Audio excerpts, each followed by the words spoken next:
जय हिंद दोस्तों। मैं अभिषेक अवस्थी स्वागत करता हूं आप सभी का आपके अपने चैनल द ज्ञान टॉप में। देखिएगा, आज हम लोग जो है वह मूल अधिकार की दूसरी क्लास है हमारी। तो जितनी भी पॉलिटी की आप लोगों को प्रीवियस क्लास मिल चुकी हैं, तो उनकी प्लेलिस्ट जो है वो आज से कल में बना दी जाएगी। आप लोग प्लेलिस्ट में जाकर सारी वीडियोज़ जो हैं उनको देख सकते हैं। देखिएगा, वैकेंसी आने वाली है, तो अब आप लोग जो है अपनी तरफ से बिल्कुल भी ये मत करिएगा कि हमारी तरफ से कोई कमी रह जाए। तो पूरी मेहनत करिएगा, ईमानदारी से मेहनत करिएगा, ठीक है। और चीज़ों को बहुत अच्छे से समझिएगा और पढ़िएगा, ठीक है। चलिए क्लास को शुरू करते हैं। कल मैंने आप लोगों को अनुच्छेद 22 तक पढ़ा दिया था। आज शुरू करते हैं शोषण के विरुद्ध अधिकार, ठीक है। तो शोषण के विरुद्ध अधिकार कहाँ पर हैं? तो अनुच्छेद 23 और 24 में। तो 23 में क्या है? मानव के दुर्व्यापार और बलात् श्रम का प्रतिषेध, ठीक है। मतलब इसके द्वारा जैसे किसी व्यक्ति की खरीद बिक्री होती है, जैसे कि पहले के टाइम पे लोगों को खरीद लिया जाता था, बंधुआ मजदूर बना लिया जाता था, या बिना पैसे दिए बिना मजदूरी दिए उनसे बेगारी कराई जाती थी, ठीक है। तो ऐसे व्यक्तियों को, ठीक है, तो उसको क्या ठहराया गया है? निषिद्ध ठहराया गया है। मतलब उसको कानूनी दंडनीय अपराध है। परंतु अगर कोई राष्ट्रीय हित में कोई कार्य है और ऐसी आवश्यकता पड़ती है, तब ऐसा करने के लिए बाध्य किया जा सकता है। जैसे आपने सुना होगा कि केदारनाथ में जब बाढ़ आई थी तो लोगों ने 20-20 घंटे तक भी काम किया है। अभी आप कोविड आया था, तो कोविड में आपने देखा डॉक्टर बेचारे जो थे वो 18-18, 20-20 घंटे तक काम किए हैं, नर्सेस 20-20 घंटे तक काम किए हैं, पुलिस 20-20 घंटे काम की है, ठीक है। तो इसका मतलब क्या हुआ कि तब क्या था? तो देश को उसकी आवश्यकता थी, तब ऐसा काम हुआ है, ठीक है।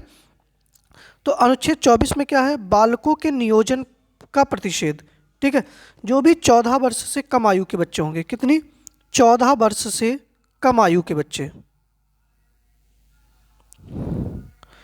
ठीक है। 14 वर्ष से कम आयु वाले बच्चे किसको किसी भी कारखाने, खान या किसी भी जोखिम भरे काम में नियुक्त नहीं किया जा सकता है, ठीक है। याद रखिएगा, 14 साल से कम आयु के बच्चे को। फिर आता है धार्मिक स्वतंत्रता का अधिकार, जिसमें अनुच्छेद 25 में क्या है? अंतरण की, ठीक है, अंतरण नहीं है यहाँ पर, अंताकरण की और धर्म के अबाध रूप से मानने और आचरण और प्रचार करने की स्वतंत्रता। मतलब कोई भी व्यक्ति किसी भी धर्म को मान सकता है, उसका प्रचार प्रसार कर सकता है, यह उसको अनुच्छेद 25 से क्या अधिकार प्राप्त है। अभी जब आप लोगों ने हिजाब विवाद सुना होगा, ठीक है, तो उसमें लोग क्या कह रहे थे कि हमको अनुच्छेद 25 से क्या है? धार्मिक स्वतंत्रता है कि हम जो है उसको हिजाब को पहन सकते हैं, ठीक है। अनुच्छेद 26 में क्या है? धार्मिक कार्यों के प्रबंध की स्वतंत्रता। तो देखिएगा, इसमें क्या होगा? व्यक्ति अपने धर्म के लिए संस्थाओं की स्थापना कर सकता है, उनका पोषण कर सकता है, ठीक है। और विधि के मतलब कानून के अनुसार जो है वह संपत्ति भी अर्जित कर सकता है और प्रशासन का भी कर सकता है, ठीक है। ये भी याद रखिएगा। अनुच्छेद 27 जो होता है, जैसे कि राज्य किसी भी ऐसे व्यक्ति को कर देने के लिए बाध्य नहीं कर सकता जिसकी आय किसी विशेष धर्म अथवा धार्मिक संप्रदाय की उन्नति या पोषण में व्यय करने के लिए विशेष रूप से निश्चित कर दी गई हो, ठीक है। फिर आ जाइएगा संस्कृति एवं शिक्षा संबंधित अधिकार। इसमें क्या है? अल्पसंख्यक वर्गों के हितों का संरक्षण, किसमें? अनुच्छेद 29 में। देखिएगा, कोई भी अल्पसंख्यक वर्ग अपनी भाषा, लिपि और संस्कृति को सुरक्षित रख सकता है। केवल भाषा, जाति और संस्कृति के आधार पर उसे किसी भी सरकारी शैक्षिक संस्था में प्रवेश से नहीं रोका जाएगा। किसी भी व्यक्ति को ये नहीं कहा जा सकता कि आप जो है वह मुस्लिम हैं तो बनारस हिंदू विश्वविद्यालय में नहीं पढ़ सकते, ठीक है। तो यह क्या हो जाएगा? अगर किसी को रोका गया तो उसका अनुच्छेद 29 के अनुसार उसके मूल अधिकार का हनन किया जा रहा है, ठीक है। याद रखिएगा आप लोग। अनुच्छेद 30 में क्या है कि जो शिक्षा संस्थाओं की स्थापना और प्रशासन करने का अल्पसंख्यक वर्गों को अधिकार। देखिएगा, कोई भी अल्पसंख्यक वर्ग जो होता है वो अपनी पसंद का शैक्षणिक संस्थान चला सकता है। सरकार उसे अनुदान देने में किसी भी प्रकार का भेदभाव नहीं करेगी। जैसे कि आप लोग मदरसा देखते हैं, ठीक है, तो मदरसा किसके लिए है? अल्पसंख्यक वर्ग ही तो चलाते हैं, और सरकार क्या करती है? इनको अनुदान देती है, आपने सुना होगा, ठीक है। तो अनुच्छेद 30 क्या है? तो शिक्षण संस्थाओं की स्थापना और प्रशासन करने का अल्पसंख्यक वर्गों का अधिकार होता है। फिर आ जाइएगा संवैधानिक उपचारों का अधिकार, ये कौन सा है? तो अनुच्छेद 32 है। क्या है? अनुच्छेद 32 है।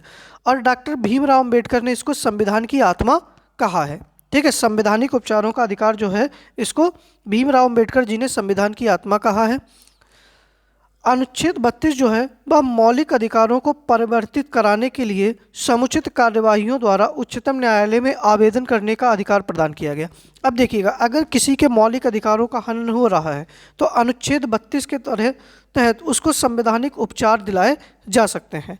ठीक है, इसके तहत जो होता है कि जो उच्च न्यायालय होता है, सर्वोच्च न्यायालय, ठीक है, 5 प्रकार की जो होती है रिट दायर कर सकता है। समादेश का मतलब क्या होता है? रिट। ठीक है, 5 प्रकार की रिट जो है उसको निकालने की शक्ति प्रदान की गई है। ठीक है, कौन कौन सी होती है? तो एक होती है बंदी प्रत्यक्षीकरण, ठीक है, जिसको हम लोग क्या कहते हैं? हैबियस कॉर्पस कहते हैं। परमादेश, ठीक है, और कौन सी है? प्रतिषेध लेख है, उत्प्रेषण है, अधिकार परीक्षा लेख है। ठीक है, तो ये सारी जो है वो 5 प्रकार की रिट जो होती हैं वो जारी की जाती हैं। अच्छा, ये 5 प्रकार की रिट जो होती हैं वो जारी की जाती हैं किस आर्टिकल के द्वारा? तो देखिएगा, सुप्रीम कोर्ट जो होता है आर्टिकल 32 के द्वारा। किसके द्वारा? आर्टिकल 32 के द्वारा। लेकिन जो उच्च न्यायालय होते हैं, मतलब हाई कोर्ट, ठीक है, ये किससे करते हैं? तो आर्टिकल 226 के द्वारा करते हैं। ठीक है, ये भी आप लोग याद रखिएगा। ठीक है, उम्मीद कर रहे हैं कि आपको क्लास पसंद आई होगी। अगर पसंद आई है तो वीडियो को लाइक कर दीजिएगा, चैनल को शेयर और सब्सक्राइब कर लीजिएगा। मिलते हैं अपने नेक्स्ट वीडियो में। Thank you.